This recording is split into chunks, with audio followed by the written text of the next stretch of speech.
प्रणाम, नमस्कार। बहुत स्वागत है आपका उस कार्यक्रम में जिसका नाम है हे प्रभु आनंददाता। इस कार्यक्रम में आज एक और नए विषय के साथ हम उपस्थित हैं। आपसे आग्रह है कि 7000969440 जो नंबर आपकी स्क्रीन पे है, ये हमारा व्हाट्सएप नंबर है। इस पर अपनी बात, अपने विचार, कार्यक्रम को लेकर कोई बात आपके मन में है, सुझाव के रूप में, प्रश्न के रूप में, तो हमें ज़रूर भेजें।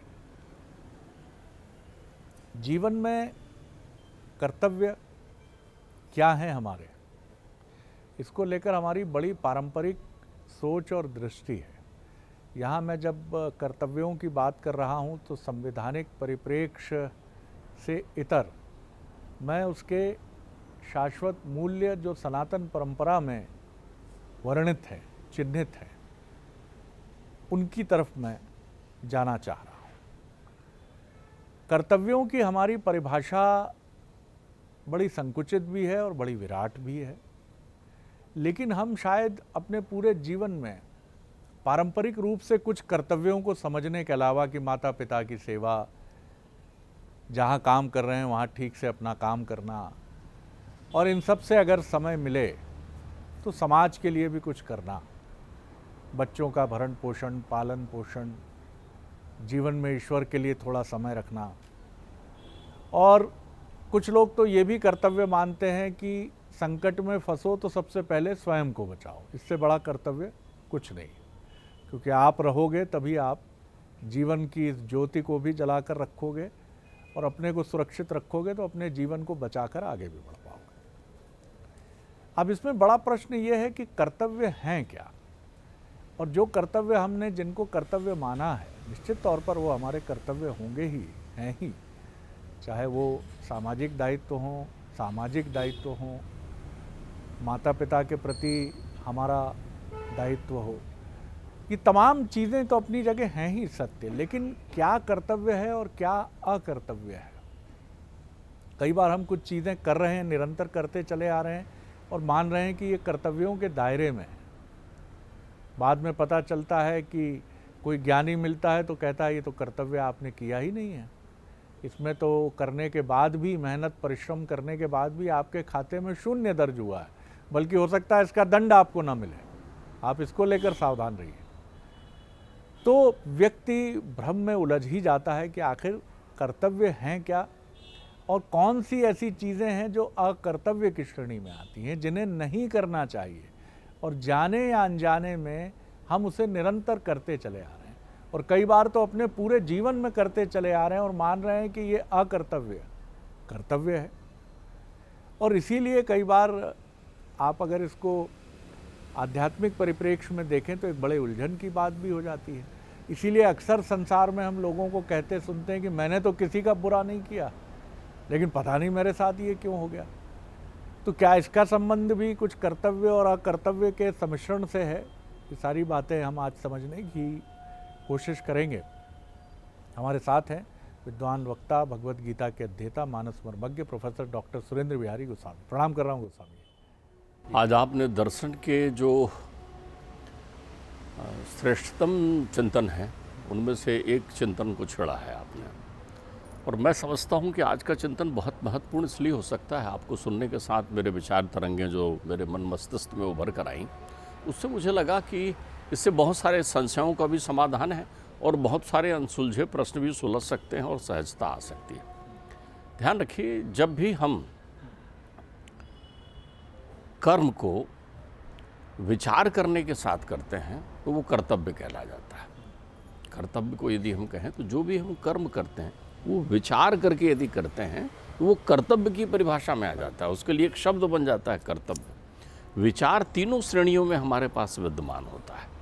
विचार करते समय हम 3 प्रकार की स्थितियों को प्राप्त हो जाते हैं। कर्म कर रहे हैं ना, तो कर्म, अकर्म और विकर्म तीनों का विचार आपके चिंतन में आए। ये बड़ी सूक्ष्म तत्व की, जिसको आप अंग्रेजी में स्लो क्या कहते हैं उसको, स्लो डायमेंशन या धीरे से उसको समझने वाला तत्व है। एक एक पल, एक एक तरीके को समझते हुए कि आप कर्म, अकर्म और विकर्म, अर्थात आपका मन उस कार्य को करने में है क्या, विचार बन रहा है। आपके शब्द उस कार्य को करने में लगे हुए हैं क्या, इंद्रियां, ये भी विचार में समाहित है। और आपके मौन भी उसके साथ चल रहा है कि नहीं, अर्थात कर्म भी चल रहा है कि नहीं, तो श्रेष्ठ कर्म का निष्पादन वहाँ हो जाएगा। वो कर्तव्य कहलाता है पूर्णता के साथ में। प्रत्येक मनुष्य, अगर हम सदाचार के सूत्र और संतों की वाणी को ले लें, तो प्रत्येक मनुष्य अपने जीवन में प्रतिदिन 1 करोड़, 1 लाख, 1000, 100 कर्म कर सकता है, और उसमें भी फलाशक्ति नहीं होगी, चूँकि वो कर्तव्य होगा। जब आप कर्म और कर्तव्य का यही अंतर है, कर्म में फल है, कर्तव्य में आपकी व्यक्तिगत निहित स्वार्थ है, लेकिन कर्तव्यों का फल नष्ट हो जाए और कर्तव्य का सुफल आपको प्राप्त हुआ कर्म का, तो कितना श्रेष्ठतम होगा। तो देखिए 1 करोड़, 1 लाख, 1000, 100, सदाचार क्या कहता है? शतम विहाय भोक्तव्यम, 100 कर्म के बराबर भोग। आप आई हैं भोगने के लिए, तो आप कहते हैं यदि मैं भोगों में अपने जीवन को बिता रहा हूं तो गलत क्या कर रहा हूं? तो करो ना भोग, किसने मना किया है? भोग का एक वर्णित व्यवस्था है, उसका करो। भोग किसके माध्यम से करते हो? इंद्रियों के माध्यम से। इंद्रियां किसके द्वारा भोग करती हैं? तन्मात्राओं से भोग करती हैं। तो तन्मात्राओं का उपयोग और उपभोग दोनों तत्व हो सकता है। जब भी आप उपभोग करते हैं तो आपके शरीर की संरचना के कुछ लौकिक तत्वों को छोड़कर उपभोग फल श्रुति उत्पन्न करता है। अब आपने गरम गरम कोई वस्तु खा ली है तो जीभ जलेगी ना आपकी, ठीक है ना? आप समझ रहे हैं ना? तो उपयोग और उपभोग, उपयोग ये है कि आप उस वस्तु को खाने का तरीका समझ लें। तो हमारी इंद्रियां किसको ग्रहण करती हैं? तन्मात्राओं के माध्यम से ग्रहण करती हैं। तो वेद कहता है शतम विहाय भोक्तव्यम, 100 काम छोड़ करके भोग लगा भाई। इस शरीर में आत्मदेव रहते हैं, अच्छा भोग संसार को। तो किसको भोग? शब्द को भोग। किसको भोग? स्पर्श को भोग। किसको भोग? रूप को भोग। किसको भोग? गंध को भोग। शब्द, स्पर्श, रूप, रस, गंध सबको भोग भाई, सारी इंद्रियों के माध्यम से। यही भोग है, इसको भोग। तो अब भोग तो कैसे भोगें? उपभोग किसको करना है वो तय कर ले, और उपयोग किसको करना है ये तय कर ले। योग का उप है, ध्यान रख लेना, सिद्ध असद्ध समो भूत्वा समत्वम योग उच्यते। योग जहाँ पर है उप, वो उपयोग है, उसमें सृजनशीलता शामिल है। अब आप शब्द को भोगने बैठे हैं तो भोगिए ना, शब्द ब्रह्म है, शब्द की आराधना करिए, शब्द को समझिए। आप शब्द को छोड़ दीजिए। किम कर्तव्यम किम अकर्तव्यम, कौन सा काम करें कौन सा काम ना करें। मृमाणस्य मनुष्य है संसार में, चले जाना है तेरे को। तो सबसे पहले तुम सुंदरतम भोग करो। तो किसका भोग करो? शब्द का भोग करो। वाणी से जो आपके शब्द निकल रहे हैं, हमारे शब्द ब्रह्म हैं। इस पर हमारी चर्चा पृथक से हुई है, लेकिन जो नहीं समझ पाए हैं वो ये समझ लें कि हम शब्दों की उपासना करें। प्रत्येक शब्द, क्योंकि भोगने लायक मनुष्य कब होता है? पोगंड अवस्था के बाद। पोगंड अवस्था तक के किए गए कर्मों का कोई प्रतिकूल फल नहीं मिलता। पोगंड अवस्था 6 वर्ष की आयु। तो इसलिए हम सावधान हो जाते हैं। घर में जब कोई बच्चा बोलता है तुम किधर जा रहे हो, तो बेटा तुम नहीं बोलते, अंकल हैं, आप बोलते हैं। आपने उसको शब्दों की पूजा समझा दी ना, आपने समझ ली क्या जीवन में? फिर भोगो जितने शब्द बने हुए हैं, कहाँ शब्द बोलना है, आप शब्दों को नमस्ते कर लीजिए आप। अब आपने शब्द को भोग लिया, 100 काम हो गया। भोग का अर्थ केवल संसार की वो प्रक्रिया नहीं है, शब्दों के माध्यम से आप धनार्जन कर रहे हैं। अब धन कमा रहे हैं, आपके शब्द हैं, व्याख्यान से कमा रहे हैं, बोल कर कमा रहे हैं, बता कर कमा रहे हैं, समझा कर कमा रहे हैं। तो क्या आप बोलने बात करने की शैली आपके पास आई है? आपने उसमें अक्षर देखा है, आपने उसने वो अनुभूति की है कि शब्द को भोगा। फिर आप भोगिए किसको? स्पर्श को। स्पर्श का भोग इतना अनंत सुखदायी है। स्पर्श के लिए कर्म बने हुए हैं, हाथ बने हुए हैं। स्पर्श को सेवा के साथ भोगिए। अगर आपके स्पर्श में सेवा है तो वो आपका कर्तव्य है, और अगर उसमें काम है, आपके स्पर्श में आपकी जिज्विषाएं उस स्पर्श में हैं, आपकी तृष्णाएं उस स्पर्श के साथ जुड़ी हुई हैं, तो फिर वो अकर्तव्य है। कर्म वही है। किसने कहा, आपको मना किया है कि आपको स्पर्श का सुख ना भोगें? भोगिए ना, लेकिन क्या उसमें सेवा है? अब रूप को भोगना है। ध्यान रखिएगा, ये इस तरीके से एक भी काम आपने किया तो उसके बराबर 100 होता है। शतम विहाय भोक्तव्यम, 100 काम छोड़कर भोग। फिर आप रूप को भोगिए ना। तो रूप को भोगने में किसको ग्रहण करना? जब रूप में आपकी दृष्टि स्वरूप के प्रति होती है, आंखों से खाली बहिरंग मत देखिए, रंगों पर आकर्षित होकर दुनियादारी को आंखों में, क्योंकि ये आंखें नाशवान है। ये दृष्टि किसके लिए मिली हुई है? आपकी दृष्टि से दृष्टिकोण बन रहा है। दृश्य देखते समय आपके अंतर्चित्त में भाव उत्पन्न हो रहे हैं। यही वो आँख है जो उदान नामक प्राण का संबल बनता है। कहते हैं ना, आंखें खुली थी जब वो जा रहे थे। बड़ा अच्छा मानते हैं, सोचते हैं अच्छा आंखों से प्राण गया है। दृष्टि गोलक जो है आपकी, वो आपकी बाहरी जब तक बनी हुई है, आपकी में उपभोग की संभावना है। और जब आपकी अंतर्दृष्टि निर्मल हो गई तो आपने स्वरूप का ध्यान किया है। आप ये केवल मत देखिए कि मेरा ये आज ये मेरा बच्चा, ये इसकी चेहरे की मुस्कुराहट मुझे अच्छी लग रही है।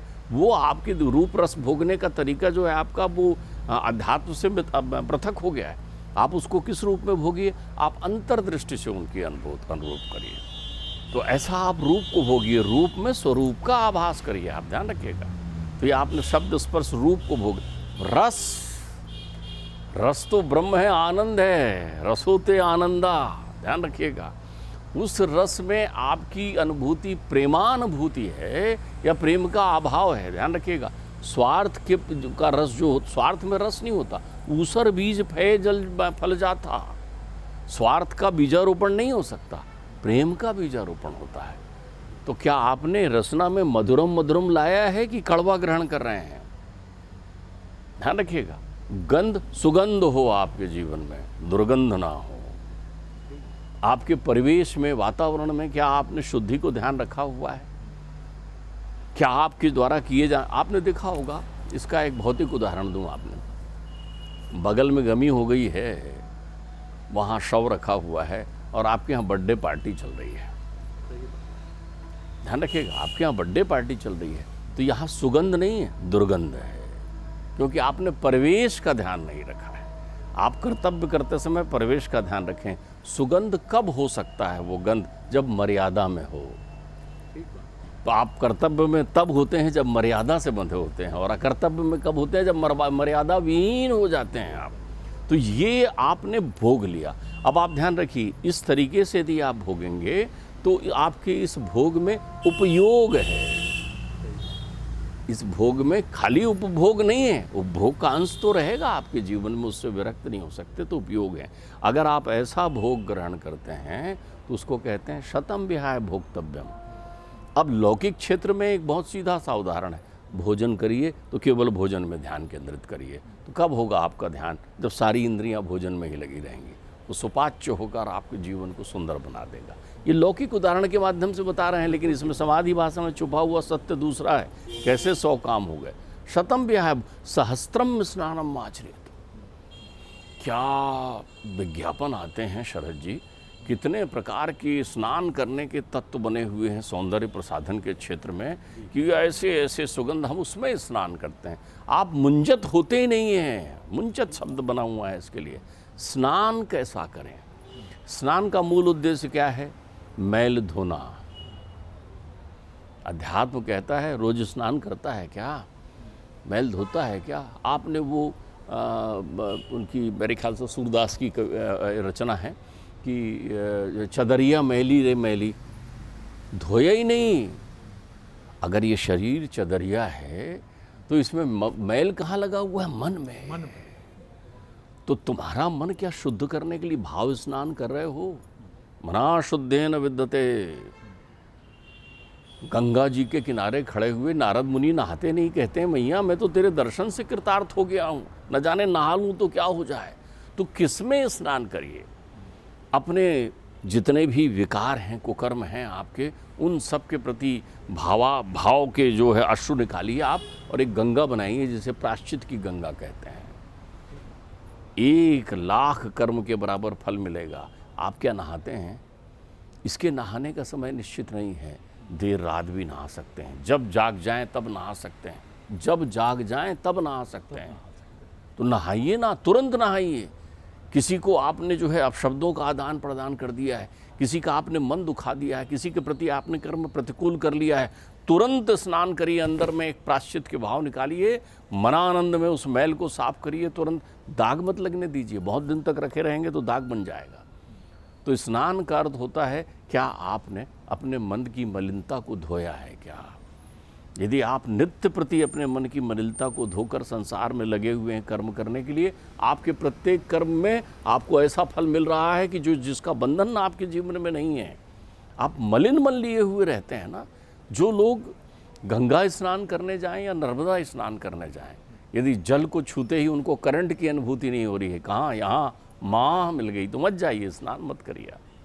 आप तो केवल इसलिए अरे भैया नहा लें पुण्य मिलेगा, कभी किसी स्नान से पुण्य नहीं मिलता, क्योंकि पुण्य मिलने से फिर तेरा जन्म होगा। ये तो मुक्ति की नदियाँ हैं, ये मुक्ति करती हैं तेरे जीवन को। तो प्रत्येक दिन नहाते समय मन में विषयों के मैल को धो लीजिए। सारे विषयों ने मैल लगा दिया है आपके उसमें, तो आप उसको धोने का काम कर लीजिए। तो प्रत्येक आप देखिए नाना प्रकार के हमारे जीवन में प्रत्येक कई कर्म ऐसे होते हैं, कौन सा विषय हमको चिपक जाएगा हमें नहीं मालूम है। तो प्रत्येक समय जब भी आपको समय मिले स्नान करिए, अध्यात्म का स्नान है। आप लौकिक क्षेत्र के लिए स्नान क्या बना हुआ है, वो नए बच्चे लोग विशेष रूप से ध्यान रखें। भाई जब आपको नींद आते रहती है तो आप क्या करते हैं, जल का छींटा मारते हैं ना। आप जल छू भी लें तो एक स्पंदन आ जाता है आपके पास में। तो वो कहते हैं बिना स्नान के घर से बाहर मत निकल भाई, रोज नहा, भौतिक रूप से भी तेरा कल्याण होगा, शरीर शुद्ध रहेगा, साफ रहेगा। तो सहस्त्रम स्नानम आचरे, तो 1000 कर्म आपके।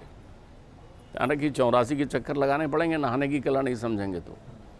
इस नहाने के लिए आपको नदी की आवश्यकता नहीं है, इस नहाने के लिए आपको भाव सागर की आवश्यकता है, निर्मल जल चाहिए, अंतर्मन में भाव। और कहेंगे अब कैसे आऊँ, सत्संग करूँ, महाराज जी ढूंढूँ, गुरु जी ढूंढूँ, कुछ नहीं ढूंढना है शरद जी, सब आप हैं। ध्यान रख लीजिए, आपसे श्रेष्ठ आपका मार्गदर्शक कोई नहीं हो सकता। तो आप अपना आत्मचिंतन करिए, अपने बारे में सोचिए, अपना चिंतन करिए, अपने कर्म कुकर्म जो हैं सब सदकर्म सारे आपको स्मरण में आ जाएंगे। लक्ष्यम विहाय दातव्यम, 1,00,000 काम छोड़कर दान करिए। दान करिए। दान किसका करिए, जो आपके पास है उसका दान करिए, जिसे आपने अर्जित कर रखा है उसका दान करिए। ध्यान रखिएगा, दान में 2 भाग बना लीजिए, पहले त्याग करिए फिर दान करिए। त्याग करिए फिर दान करिए। आपको संसार में सबसे पहले मैं का त्याग कर देना है, फिर दान करिए। जब तक मैं दान करेगा तब तक वो दान शुद्ध होगा ही नहीं। तो मैं कौन है, मैं अपान प्राण के आश्रित रहता है, निकलने के लिए ही होता है वो, लेकिन आप निकालते नहीं। सबसे बड़ा बोझ दान करिए जो आपके जीवन को सहज बना देगा। सबसे पहले अहंकार का त्याग कर दीजिए, अभिमान का त्याग कर दीजिए, मान सम्मान का त्याग कर दीजिए। अंग्रेजी में स्टेटस सिंबल, इसको तो बिल्कुल ही भूल जाइए आप। तो फिर आप दान करते समय फ़ोटो नहीं खिंचाएंगे, फिर आप दान करते समय किताबों में लिखेंगे नहीं। दान अनंत विषय वस्तु का है, जो आपके द्वारा अर्जित है या आपको प्राप्त है प्रकृति प्रदत्त, आप उसका दान करिए। दान पात्र को करिए। दान में जो पाने वाला है वो श्रेष्ठ होता है, जो देने वाला होता है वो नीचे होता है।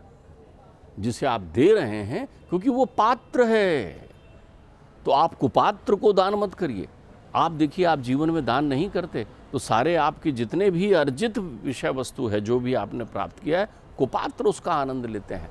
तो फिर आपके कर्म जो हैं वो अकर्म की श्रेणी में प्राप्त हो जाते हैं। तो आप पात्र कहाँ से ढूंढे, कौन होता है पात्र, पहले पात्रता ले आइए फिर दान करिए। तो किसका दान करिए आप, सबसे पहले त्याग करिए अहंकार का, फिर दान किसका करिए, आप दान करिए वहाँ पर क्षमा का। सबसे पहली संपत्ति है क्षमा, दान करना सीख लीजिए।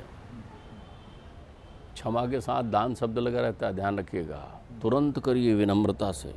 और क्षमा दान का अर्थ होता है क्षमा पहले मांग लीजिए। क्षमा दान में नहीं हो तो मैंने तुझे क्षमा किया, अभिमान हो गया। बहुत सुंदर बात है। क्षमा दान करिए, आप समझिए मेरी बात को। दूसरे नंबर में दान पात्र को कैसे देख रहे हैं, आश्रित आपका श्रेष्ठ पात्र है। जो आश्रित है, जो आपके आश्रित है वो श्रेष्ठ पात्र है, जो असहाय है वो श्रेष्ठ पात्र है, जो दीन है वो श्रेष्ठ पात्र है। तो दान करने के लिए धन की आवश्यकता नहीं। बहुत सारे लोग कहते हैं जिस दिन धन आएगा उस दिन दान करेंगे हम। तो ये अगर आपने ये दान करने की प्रक्रिया अपने जीवन में रख ली तो फिर आप उस पथ पर चलने लगे, आपके कर्म जो हैं श्रेष्ठतम की श्रेणी में आ गए। फिर अंतिम बात कहूँ, 1 करोड़ तो ले लीजिए, कौन बनेगा करोड़पति, कोटि त्यक्तम हरिम भजेत। बहुत सारे लोग हरिम भजेत का अर्थ समझते हैं कि परमात्मा का ध्यान करने से करोड़ों कर्म के बराबर फल मिल जाएगा। मूलतः ये है कि ये जब सारी प्रक्रियाएं कर कर आप जिस श्रेणी में पहुंचते हैं, तब फिर आपके जीवन में आनंद का प्रकाट्य होता है। तो जब भी आपको आनंद मिले तो करोड़ों कर्म के बराबर आपको आनंद मिल रहा है, आप सब भूलकर उसमें रम जाइए। आनंद का अर्थ होता है सुख नहीं, आनंद का अर्थ होता है दुख नहीं। आप सुख को आनंद बनाइए। जब जीवन में बहुत सुख आए तो तुरंत उसको बांट दीजिए। आप तेरा तुझको अर्पण दे दीजिए उसको आप। तो जैसे ही आपने सुख बांटा वो आनंद बन जाता है। अब सुख कहेंगे आप, मेरे जीवन में तो सुख रहता नहीं है साहब, दुख है, तो बहुत दुखी हैं। हाँ, तो फिर आप दूसरों का दुख बांटिए, फिर दुख बांटिए। तो दूसरों का दुख जैसा बांटते हैं तो किससे बांट लीजिए? भोग से बांट लीजिए। किससे बांट लीजिए? स्नान से बांट लीजिए। किससे बांट लीजिए? आप दान से बांट लीजिए। अरे किसी के पास बैठकर समय दान भी आप कर रहे हैं, 2 सुख की बातें कर रहे हैं, तो आप कर। तो जब आप ये करते हैं तो तब आप हरि का भजन कर रहे होते हैं। बहुत सुंदर बात है, बहुत सुंदर डॉक्टर साहब। विषय बहुत कुछ लोगों को जटिल भी लगा होगा, लेकिन बहुत गहरा विषय है। और गहरा विषय इस परिप्रेक्ष्य में है कि इसको एक सरल उदाहरण से ऐसे समझिए कि एक शादी है और इस शादी में 2 नवयुवक हैं, नवयुवती हैं, जो भी हैं। उसमें एक नाना प्रकार की ड्रेसेस सिलवा रहा है हर दिन, जो उपक्रम होते हैं शादी के, हल्दी से लेकर संगीत से लेकर, उन सब में बहुत ऊर्जा से पार्टिसिपेट कर रहा है। दूसरा भी है, उसके पास समय कम है। हर जगह शिकायत रिश्तेदार यही करते, दिखे नहीं तुम, इतना बढ़िया डांस हो रहा, तुम्हारा बड़ा भैया इतना बढ़िया नाचता है, हमको तो आज पता चला, इतना बढ़िया गाता है, आज पता चला। वो मुस्कुराहट में उस प्रश्न को घुमा के, हाँ मैं आ नहीं पाया। क्योंकि एक थक रहा है बार बार, जब रात को सोने जाता है तो कहता है इतना थक गया आज, इतना डांस किया, रिकॉर्ड तोड़ दिया। और दूसरा क्या कर रहा है, वो मंडी से सब्जी ला रहा है कि पिताजी के 4 पैसे बच जाएं। वो बूढ़ी बुआ जी को स्टेशन से रिसीव करके लाया, कोई तैयार नहीं था। और बुआ जी को लाने में क्या नंबर बढ़ेंगे, और वैसे भी उनकी आर्थिक हालत भी ठीक नहीं है, बच्चों ने छोड़ दिया, लेकिन वो खुद अपनी गाड़ी से गया, बुआ जी को लेकर आया। वो देख रहा है शादी में जब सब नाच रहे हैं तो वो सूचनाएं पहुंचा रहा है महिलाओं तक, बारात वहां तक पहुंच गई है, अब यहां आने वाली है, अब तैयार हो जाइए। वो जाकर पंडालों पर ध्यान दे रहा है। वो कर्म के श्रेष्ठ रूप का उपयोग कर रहा है। उपयोग दूसरे भी कर रहे हैं उनके भाई साहब, वो नृत्य कर रहे हैं, वो निरंतर, और दोनों का परिश्रम बराबर है, दोनों बराबर थक रहे हैं। लेकिन एक जिस काम में थक रहा है उसको संसार देख नहीं पा रहा है, क्योंकि संसार मानता है मूर्खता है ऐसा करना, ऐसा करने से क्या सुख मिला। संसार में तो ये लड़का है, देखो 4 लड़कियों ने देख लिया, बड़े बड़े लोगों ने पहचान लिया, लेकिन नहीं। यही गोस्वामी जी जो बात कह रहे हैं कि ये सुख आनंद में बदल जाता है। आपने बहुत सुंदर बात कही है। आपने जो बात कही है, आप कह रहे हैं उपयोगी बन, उपभोग यदि बन जाएगा, उपभोगी बन जाएगा, तो फिर तो योग पथ पर नहीं चल पाएगा, फिर तेरे कर्म जो हैं श्रेष्ठतम नहीं हो पाएंगे। तो एक सहज शब्दों में कहें, ऐसे कर्म जिनसे उपयोग का सृजन हो रहा है वो कर्तव्य है, और ऐसे कर्म जिसमें केवल उपभोग ही शामिल है वो अकर्तव्य है। और वो लोग बहुत भाग्यशाली हैं जो ऐसे कर्म करके किसी को दिखाते नहीं हैं। देखिए कुछ चीज़ें होती है अतीन्द्रिय, एक शब्द कितना सुंदर है हमारे यहाँ, अतीन्द्रिय। इंद्रियों से परे कुछ अनुभव होते हैं, आनंद उसी का साथी है, इंद्रियों का साथी नहीं आनंद। इंद्रियों का साथी है सुख, भोग, और अतीन्द्रिय किसका साथी है? अतीन्द्रिय साथी है आनंद का, कि जिसका कोई वजह नहीं, आप मुस्कुरा रहे हैं, आसमान को देख के मुस्कुरा रहे हैं, दुनिया डरे जा रही, काले बादल छा गए और आप मुस्कुरा कर रहे हैं, तेरी रजा में क्या बुरा, और एक अट्टहास लगाकर चले गए, और दुनिया कहती पागल है साहब, ऐसे ही बोल के चला जाता। लेकिन नहीं, अतीन्द्रिय है ये चीज़ें। इसीलिए जो लोग बिना किसी को बताए गोस्वामी जी के शब्दों में संसार की सेवा, संसार के साथ मदद के भाव से जुटे रहते हैं, उनके फोटो हर किसी के कहाँ छपते हैं साहब? और आपको क्या लगता है कि सारे मदद करने वाले फोटो छपवाने वाले लोग ही हैं दुनिया के? ना ना ना सर, बल्कि दुनिया के असंख्य लोग वो हैं जिनकी फोटो नहीं छपती, जिनके बारे में पता नहीं चलता, जो दाएं हाथ को बाएं हाथ का पता नहीं चलने देते। ऐसे लोगों की वजह से ये संसार है। आनंद आ गया गोस्वामी जी। अगले एपिसोड में एक और विषय लेकर उपस्थित होंगे। प्रणाम, नमस्कार।